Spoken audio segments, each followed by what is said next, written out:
Selamat malam, Dini. Selamat malam, Tante. Apa kabarnya, Tante? Tante baik ya, sehat. Dini juga ya. Iya, Tante. Tante, sebetulnya sehat itu apa sih, Tante? Hmm, sehat itu maksudnya tidak ada hendaya atau hambatan dalam melakukan aktivitas. Dan menurut WHO, sehat itu meliputi sehat jasmani, sehat rohani, dan sehat sosial, ya. Tidak hanya bebas dari penyakit dan kelemahan, gitu. Oh, gitu. Sehat jasmani itu yang bisa kita lihat dari pertumbuhan kita ya, Tante. Ya, dilihat dari pertumbuhan baik, kemudian dapat melakukan aktivitas fisik, berarti jasmaninya baik. Kalau sehat rohani, Kalau sehat rohani itu dilihat juga kejiwaannya. Jadi meliputi perasaan, pikiran, kehendak, itu yang dinilai apakah dia sehat secara rohani, sehat secara kejiwaan atau tidak gitu. oh gitu, Tante. Terus kalau sehat sosial, Sehat sosial itu hubungan kita dengan orang lain dan lingkungan kita seperti apa gitu ya, sehat atau tidak gitu ya, bisa tidak berhubungan baik dengan orang dan lingkungan sekitar kita ya. Kadang-kadang ada orang yang secara sosial dia menarik diri, tidak bisa bergaul dan sebagainya oh gitu, Tante. ya. Namun kita kadang-kadang eh, jarang ya menyadari betapa berharganya kesehatan yang kita miliki ya, sehingga masih ada orang-orang yang sulit untuk mengucap syukur ketika dia bangun tidur di pagi hari gitu ya. Kita tidak menyadari bahwa udara segar yang kita hirup itu suatu berkat kesehatan dan kehidupan yang diberikan Tuhan bagi kita. Iya ya, Tante. Bayangkan Dini, kalau seorang yang sakit paru-paru misalnya, dia sulit untuk menarik nafas dan dia merasa sesak. Oh, sesak nafas ya, Tante. Ya, sesak. Nah, sesak nafas ya atau nyeri ketika bernafas ya. Tentu ini adalah sebagian dari ketika kita tidak sehat gitu ya.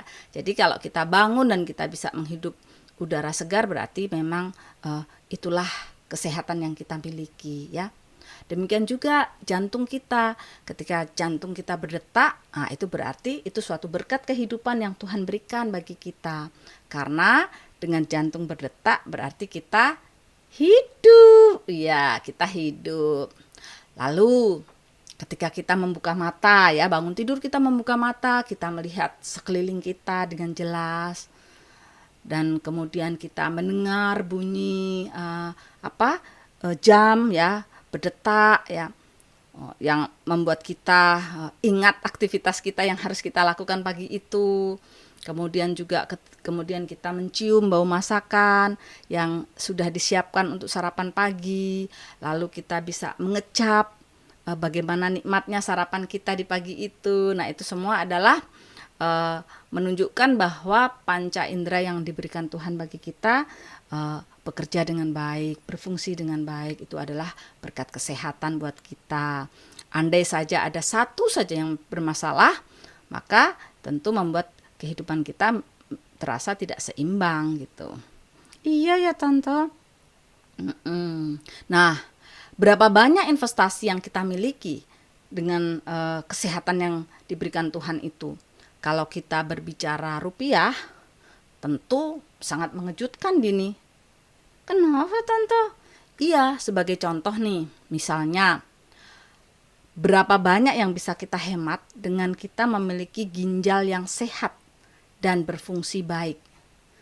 Bayangkan, ketika seorang penderita gagal ginjal, dia harus menghabiskan jutaan rupiah sebulan untuk cuci darah seumur hidupnya. Oh, iya ya. Iya, kemudian juga alat-alat yang terpaksa kita pakai ketika kita menderita sakit seperti alat pacu jantung, alat bantu pendengaran, atau misalnya oksigen yang kita perlukan. Nah, itu juga dengan kita sehat dan tidak memerlukan semua itu berarti kita sebetulnya sedang menghemat atau memiliki investasi, dan itu suatu berkat yang diberikan oleh Tuhan. Iya ya Tante. Nah, jadi apa yang harus kita lakukan dengan segala berkat yang sudah kita terima itu? Oh iya Tante. Apa dong Tante? Nah, menurut Dini apa? Oh, bersyukur Tante. Ya, bersyukur. Tapi bersyukur tidak hanya dalam kata-kata. Kita harus menunjukkan rasa syukur kita dalam perbuatan kita juga. Bagaimana caranya Tante?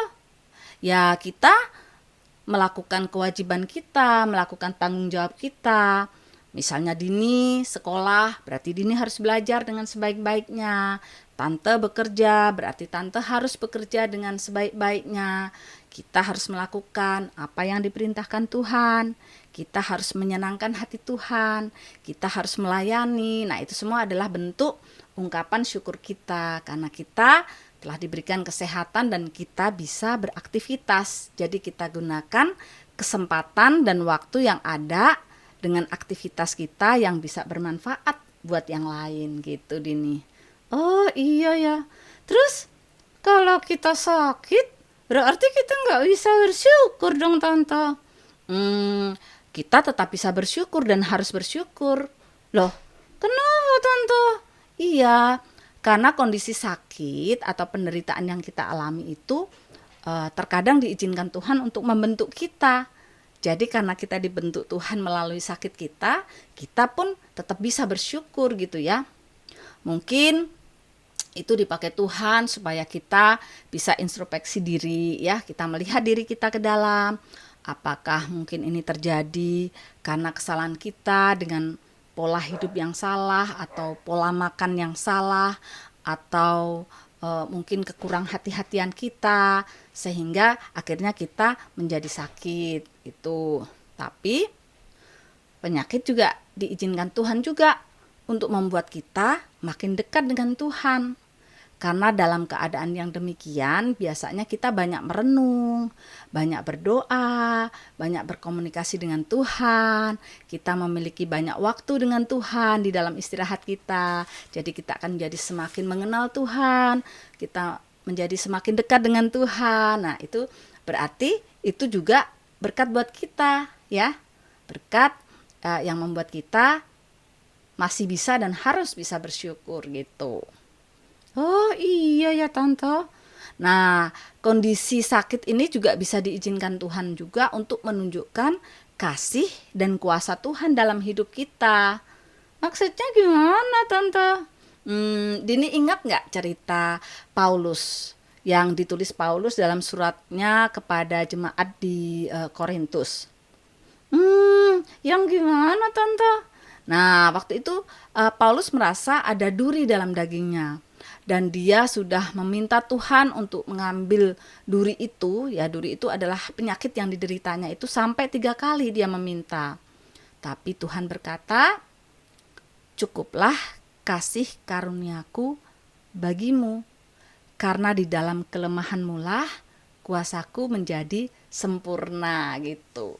Jadi apa yang kita alami, meskipun mungkin kita merasa sakit atau merasakan satu penderitaan, itu adalah juga bagian dari apa yang diberikan Tuhan bagi kita untuk membentuk kita, untuk menunjukkan kuasa Tuhan di dalam hidup kita, untuk membuat kita makin dekat dengan Tuhan gitu ya.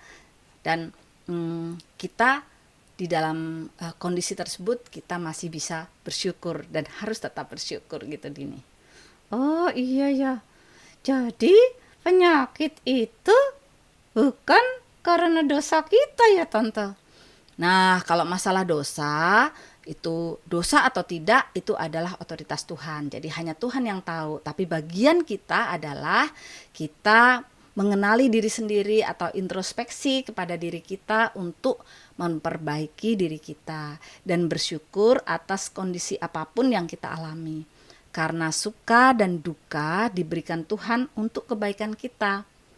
apapun yang terjadi dalam hidup kita itu adalah atas pengetahuan Tuhan dan atas seizin Tuhan dalam hidup kita, ya, selama kita hidup di dalam Tuhan, gitu, Dini. Oh iya iya Tante. Iya. Jadi Dini sekarang harus terus bersyukur ya Tante. Ya, Dini harus terus bersyukur, ya. Baik dalam keadaan sehat maupun sakit. Gitu ya Tante? Iya, karena baik sehat maupun sakit dipakai Tuhan untuk kebaikan kita. Oke? Oke Tante. Tante, kita istirahat dulu ya. Ya, kita istirahat dulu sampai ketemu besok lagi, ya. Dadah teman-teman. Dadah.